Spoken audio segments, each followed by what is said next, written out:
Sharon, can you let me know when we're ready to go? Thank you.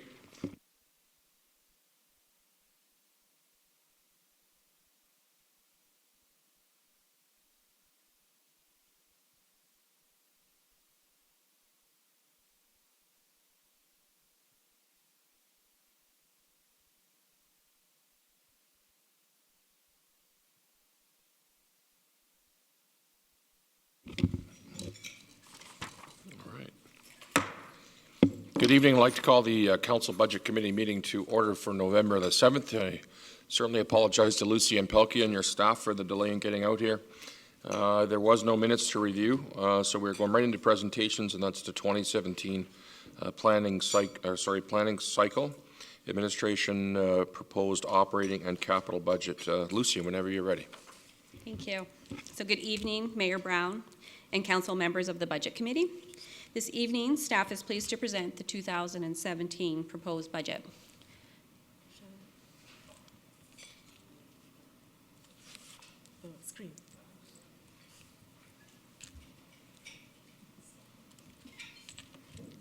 So just to provide some context for tonight, I wanted to touch base on the budget process as a whole and just to point out the stage we're currently at. With regards to the meetings that have taken place to date, on October 17th, the capital budget was delivered.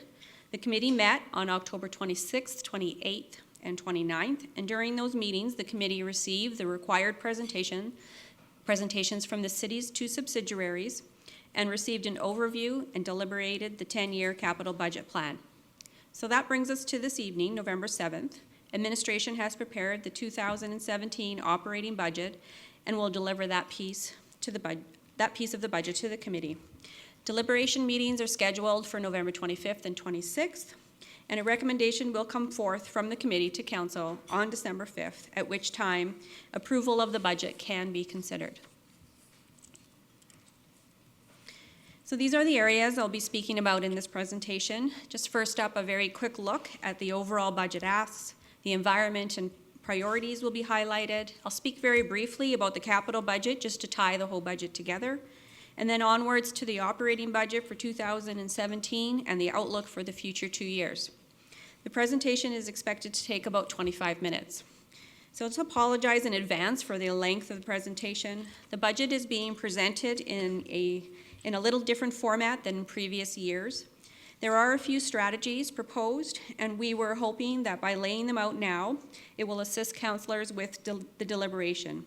The presentation will be included in your budget binder along with all of the other information and can be reviewed and considered easily. So at that very high level, this year's budget calls for $130 million in operating funds and $39 million for the capital. A short 7 years ago, the operating budget was half the level projected for 2017. Second section in the environment, and this is one of the first steps we take in budget preparation. The province of Alberta has contracted over 2015 and 16, while the country has seen modest growth at 1.1 and 1.4%. Canada is expected to grow 2% in 2017. Of course, the economy in this province continues to be closely tied to the price of oil. Economists are expressing cautious optimism at this point. Supply and demand is expected to sort itself out in 2017. However, much will depend on the results of the next scheduled OPEC meeting on November 30th, 2016.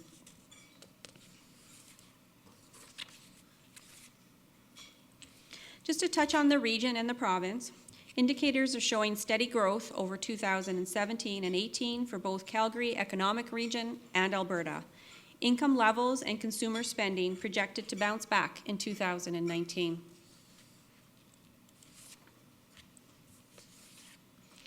So specifically for Airdrie, the current unemployment rate in this city is 3.5%. Currently, the city sees an average of 8.64 new residents per day. Population is expected to reach 64,000 in 2017. Single-family home permits are expected to keep decreasing while multifamily remains strong.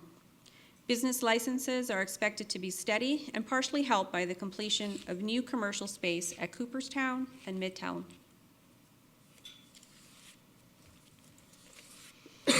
So what does this all mean for the 2017 budget? This slide lists some of the assumptions and factors used in this cycle of planning. Growth is expected to continue, however, at a slower pace. Overall, administration continues to take a conservative approach to planning. So Section 3 and Council strategic priorities. Strategic planning is important for moving the organization forward, and in most cases, strategic priorities will require the infusion of financial resources to be successful. Just spend a few minutes highlighting the 5 priorities of Council for 2017. Council priorities are reflective of their term in office and aim to be accomplished over 2015 to 17. Many of these priorities are well into their plans. Priority number 1, well-managed growth. Over the course of 2015, city staff completed a servicing review of the northeast quadrant of the city. The utility master plan has been completed and was presented to council. The northeast cast will proceed in 2017, and phase 1 of the growth study has been completed. Phase 2 will go into 2017, and the operating budget includes $43,000 in order to facilitate accomplishing this goal. Priority 2 in sustainable transportation. The priority is all about improving access to Highway 2. In quarter 4, a consultant was selected to proceed with the detailed design of 40th Avenue. The province will be participating with the design effort. For 2017, there is additional resources included for the phasing of 40th Avenue at $2.2 million. Number 3, economic prosperity and the attraction of new business to the community. The city's Economic Development Office is preparing a long-range strategy and will update the marketing strategy. As well, research will be conducted related to the potential for a business incubator program. Fiscal responsibility and building a fiscal sustainability framework. Progress has been made on this initiative, and many units in corporate services will continue to work on this initiative in 2017. An additional finance staff has been requested in the 2017 operating budget in order to assist with workloads and allow more time to dedicate to this important strategy. Then finally, strategy number 5, a priority around environment was added for 2017 with 2 parts. The first being curbside recycling. Curbside will roll out to households in spring of 2017. The operating budget includes the cost to purchase a cart for each household. The carts have been funded with reserves. The cost for operating the service is reflected in utility rates. The second part of this priority relates to education on water conservation, and staff will be preparing policy and potential bylaw for 2017.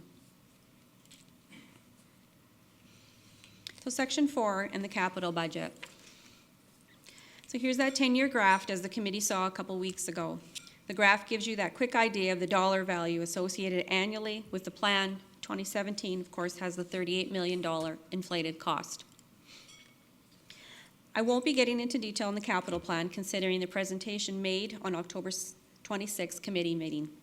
In order to highlight some of the projects, I just have prepared a few slides. So firstly, with our transit system, the capital infrastructure needed to support the transit master plan are laid out in the 10-year capital plan over 2017 to 20. Of note is the fact that the plan is supported by Phase 2 of Provincial GreenTRIP grant program. The projected cost over the 4 years is $32 million, with $22 million in funding from GreenTRIP Provincial grant. It is expected that the much-needed transit facility will be built in 2017. Other transit improvements include zone improvements, life cycling of fleet replacements, a north park and ride, and security cameras.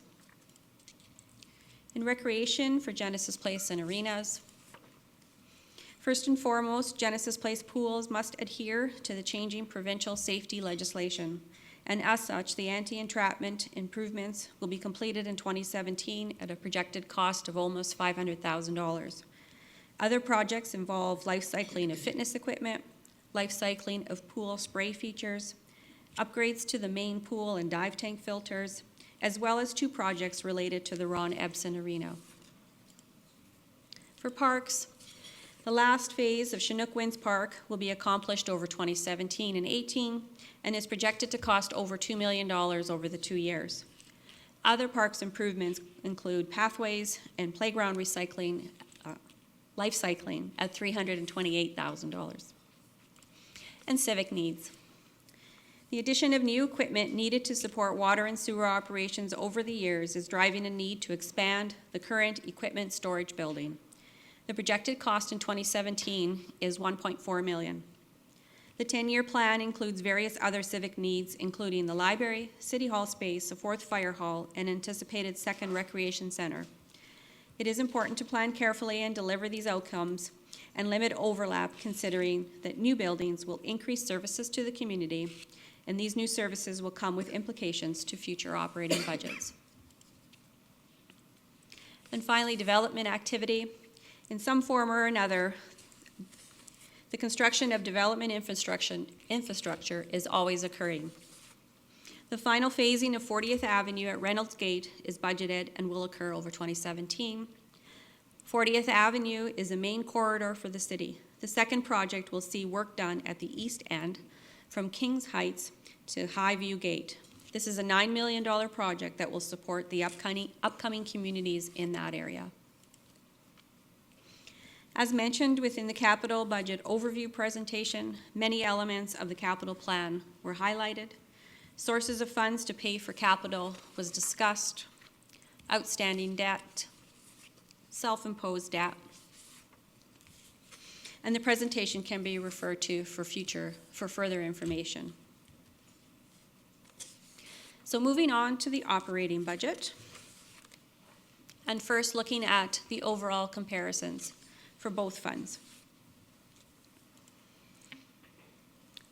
As mentioned, the operating budget total is $130 million in expenses, and this pie shows how the various types of expenses are broken out. So just speaking to the major areas, salary, wages, and benefits is consistent at 40% of the entire budget. Purchases from other governments has decreased 1% to 16%. Contracted and general services has stayed the same at 17%. Materials, goods, and supplies has increased by 1%. And added to reserves has decreased by 1% to 7%. So we've added in the presentation the 2016 pie for reference. And then moving over to overall revenue. The city continues to bring in about 40% of revenue from taxes in order to cover operations. Changes year over year is minimal and just speaks to the fact that we pretty much draw on the same buckets to fund our services. So this chart has been prepared because it can quickly give a picture of the big changes year over year. The largest change, salary, wages, and benefits, which is normally where we see the largest increase at $2.1 million.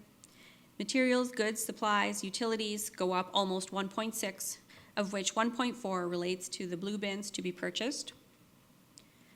Purchases from other governments is increasing $1 million. This change includes increased cost of police at $813,000, and the remainder made up of water and sewer costs coming from Calgary. Additional FCSS grant dollars coming from the provincial purse is welcome news for our community. However, the program does come with additional costs to the tax base. Grants to other groups have increased $555,000 and includes additional dollars, $100,000, requested by the Airdrie Public Library, and the remainder, $462,000, related to FCSS. Long-term debt has increased $506,000 and relates mostly to new debt for 2016 roadworks. On the revenue side, again, the graph quickly highlights the changes. Property tax revenue overall will see $2.1 million increase, which represents new taxes from growth. I'll just leave it at that for now. Oops, forgot to mention, salary and user charges is mostly related to the utility at $3.2 million change. So the goal of the operating fund is to provide services that citizens need and want. These basket of services are endorsed by council and delivered by staff. The city is structured in a way that 3 of our 5 directorates provide outward-facing services.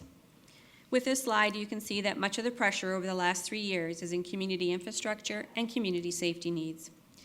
The community services change in 2017 is largely related to FCSS grants and transit services. Support services are necessary as foundational, and this is what the changes look like for those government and administrative functions. On a cost per capita basis, the most costly services sit within community safety section. Services such as fire, police, municipal enforcement, and building inspection are housed in this area.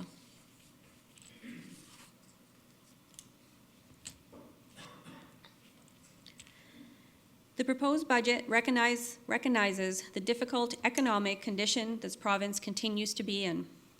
2017 will be a year of continuing to weather the downturn. Administration recognizes the hardship that people in our community are enduring and the difficulty that can exist in managing increase in costs. Staff have prepared a budget that continues to deliver the existing services to the community and contemplates improvements to transit services.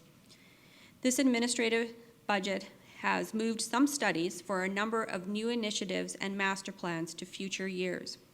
This has allowed for existing revenues to better manage the unavoidable increases in cost as well as downward trending growth revenue, for example, our housing starts. It is a matter of managing through this continued drop in the economy. The city will persevere through 2017 and will look to future years to continue with progressive activity, strategies, and growing revenue sources further. So given all that information on the operating budget, how does this translate into the funds that are needed? This slide lays out the process used to determine funding for the budget. First, determination is made regarding the expenditures required to meet the service needs. And next, revenue types can be used against the expenditures. User fees, fines, permits, franchise fees, investment revenue is deducted. Any operating grant revenue, transfers from reserves is also deducted. And next, the pot of revenue that existed from 2016 is used and additional tax dollars from growth is estimated. And that leaves the final gap. For 2017, the proposed budget has a gap of $1.2 million, which can be filled in a variety of ways. And as well, staff has indicated on this slide the need to address the grant request coming from the health cooperative. The addition of a $300,000 grant adds to the gap, bringing it to $1.5 million. So this was not an easy administrative task to move from a $4 million starting gap and ending with a $1.2 million gap. Within the departmental submission budget, departmental leaders, along with finance, included all the elements that are here on the left side of the slide. In order to defer a number of costs and deal with decreased development revenue, the measures on the right side were taken. The city has only one unionized group, and that is our firefighters. The contractual increases have been incorporated into the budget. For non-unionized workers, the new compensation model, along with salary survey results, have been deferred. The 1% COLA for non-unionized staff remains included. A number of studies tied to newly endorsed master plans have been deferred to 2018. New staffing requests have been cut back as much as possible. And any plans to build city reserves to manage future needs have been cut back as much as possible to 2016 levels. Just want to assure that CBC is aware of these studies that have been moved out of 2017 proposed. CBC can choose to put these items back into the budget if they desire.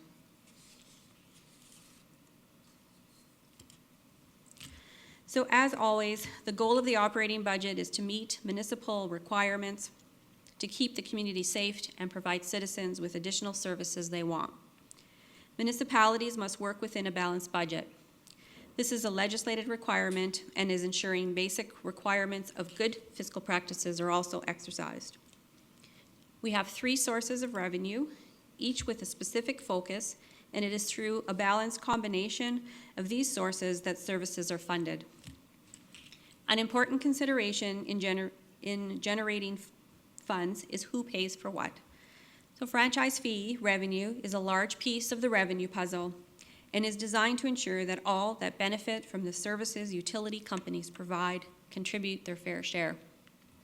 Sales and user charges are implemented in areas where council believes users of the specific service, whether it be ice rental, aquatic classes, or cemetery plots, should share in the delivery cost. Since municipalities must work within a balanced budget, municipal taxes must be levied to amounts necessary to cover the remaining expenditures after other sources of revenues are deducted. And of course, it is at the discretion of council to add, remove, and adjust service levels for items in the basket, and this is done until a balanced equation is formed.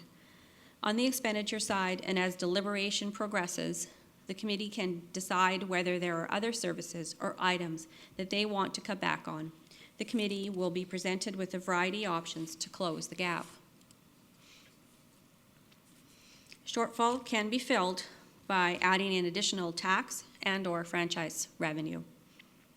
Increases to franchise fees can occur at any point during the year as a result of the new contract with Fortis Alberta. If council chooses to increase franchise fees, they will become effective April 1st, 2017, as they have to go through AUC approval. It's interesting to note the effect on residents as contrasted for these two types of revenues. Drawing the same amount from franchise fees as opposed to tax revenue will cost a resident less per month, considering the larger customer base a franchise fee is drawn from. So this chart represents on a per capita basis tax and franchise fee revenue recorded by each of these municipalities. Airdrie remains much lower than the benchmark cities. Administration certainly can understand how citizens want to maintain taxes as low as possible. It is important to point out the risk that such a graph shows. Airdrie deals with a population base that is similar to that of St. Albert's and Grand Prairie. Airdrie is expected to continue to grow and will see population figures at year 3 increase to almost 70,000 people. And before long, the city is projected to become closer in size to Lethbridge and Red Deer. As the city expands, and so do the needs for services and safety, the city's long-range plans provide insight into future pressures. This graph shows how franchise fees is an elastic source of revenue. A full report on franchise-free options will be scheduled for the November 25th operating budget deliberation date. So we'll see more on that at that point. So now, as mentioned, the budget gap can be dealt with in a variety of ways. Staff have prepared some options that highlight additional progressive type items or studies that are currently included in the budget but can be deferred to future years. They're noted here on the slide. Some additional cutbacks can also be made to reserve items, such as the snow reserve. One of the very few increases to services relates to transit. The budget includes costs to implement improvements in order to achieve outcomes defined in the Transportation Master Plan, the City Plan, and Airdrie 1. The committee can recommend to push off these changes. All changes have various degrees of implications and risks to the community. And on the other side of the equation in revenue, other than tax and franchise fee, the committee can recommend that dollars be brought in from the General Operating Reserve or the Tax Stabilization Reserve. Increases can be put in place to fees and charges, and these items will all be looked at and deliberated during our upcoming meetings.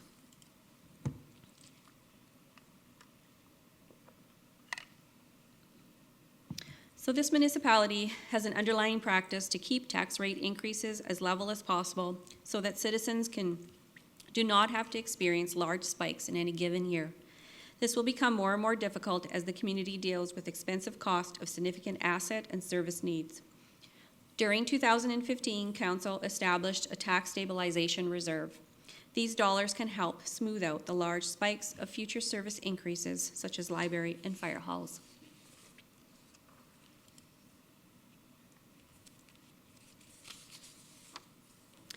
So firstly, normally, I'd just like to draw attention to this picture to remind how the utility fits into the operating budget. It's important to note that the operating budget is made up of two parts. Number one being the general fund, and secondly, the utility fund. Both of these funds come together to make up the total operating budget. The general fund is where revenue and expenses are housed to run city services. For 2017, $94 million is projected to be needed.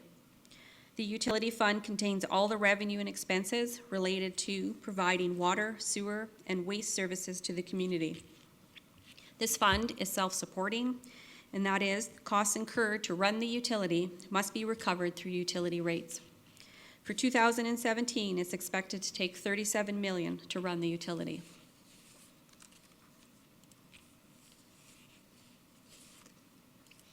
So take a quick look at the overall comparisons, year-over-year changes. For waste and recycle expenses are expected to increase $2.6 million from 2016. Sewer expenditures will increase $1 million. The bulk of the increases speak to the need to fund capital cost and increase maintenance and repair costs. Water for 2017 will see an increase of $1.3 million, with those increases spread out between capital costs, increased cost to purchase water and sewer from Calgary, and contracted services and goods. So how does this budget change consumer rates? Rates have been established as follows. Water and sewer rates are projected to increase 7.28%. The bulk of the cost in the utility is heavily tied to costs coming from Calgary, since our water comes from Calgary and our sewer is shipped back. This change is also tied to an increase in contributions to reserves in order to ensure funds are available as underground infrastructure replacements are required in future years. Waste and recycle rates are set to increase $5.32 per month with the introduction of curbside recycling and the increase in landfill costs to the city. Note that the environmental fee is decreasing by 5 cents a day due to savings realized from the curbside recycling program. So if we take a look at the overall impact for the average consumer using 15 cubic meters per 28-day cycle, a $11.69 increase will occur. Utility administration continues to work away at recommendations put forth in a recent utility rate review. A stormwater feasibility study will be conducted in 2017. Full cost of asset replacement will be staged into utility rates. This will be supported by the asset management program, and a fiscal sustainability framework will be created specifically for the utility. Section 6, and looking into, that should say 2018 and 19 plan. So looking out to the future years, expenditures continue to grow, revenues do not keep up. These projections do not include any increases to franchise fees, tax revenue, and only contemplates a 1% COLA increase for non-unionized salary, wages, and benefits. Guiding principles and strategy expected to be laid out in the fiscal sustainability framework will assist with planning for the future needs. And our final section, citizen engagement. The committee's strategy over the last 3 years has seen steps towards engaging citizens more in the budget process. There are many different types of engagement that can be put in place. As well, the city currently has ways in which citizens are polled, surveyed, and asked for feedback and input. At the onset of the budget process, CBC reviewed engagement methods and looks for ways to continue to enhance citizen engagement into budget. Financial services, along with communication, introduced the Look Closer campaign. Information sheets for major city services were created to help communicate to citizens the value received for tax dollars. These fact sheets were updated with 2015 actual numbers and 2016 budget figures. As well, the Look Closer questionnaire was endorsed by the committee and was put out to the public over August and September. Almost 600 responses were received. The feedback received was compiled and delivered to councillors at the October 28th CBC meeting. The summary report and full details have been published to the Look Closer landing page. As an additional measure for this year, staff will be exploring different tools to publish and access budget information. And this concludes my presentation. Administration looks forward to reviewing with the committee the individual areas of the budget on the 25th and the 26th of the month. The operating budget packages will be delivered electronically, and you'll also receive a hard copy by Thursday of this week. They'll be ready for pickup here at City Hall between 3 and 4 o'clock. Any questions that may arise can be forwarded to administration prior to the next meeting, or questions can be addressed at the deliberation meetings. And if I may, many, many hands are used to complete this budget. I'd just like to take a minute to extend many thanks to the staff of Financial Services, Utility Administration, Business Strategy, Communications, all budget managers, and senior leaders.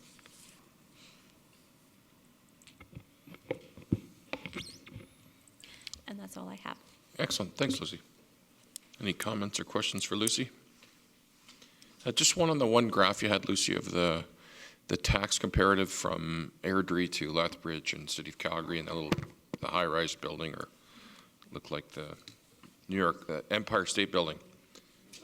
Does that include all just taxation, or does that include increases in water utilities, user fees, all the other things that we talk about? So that particular graph is taken from all of those communities' audited results. It includes tax revenue and franchise fee revenue divided per capita, and that's all it includes. Okay. Excellent, thank you. Yes, Councillor Hunter. Through the chair, can you just speak to the 1% COLA increase? What is that in dollar figure?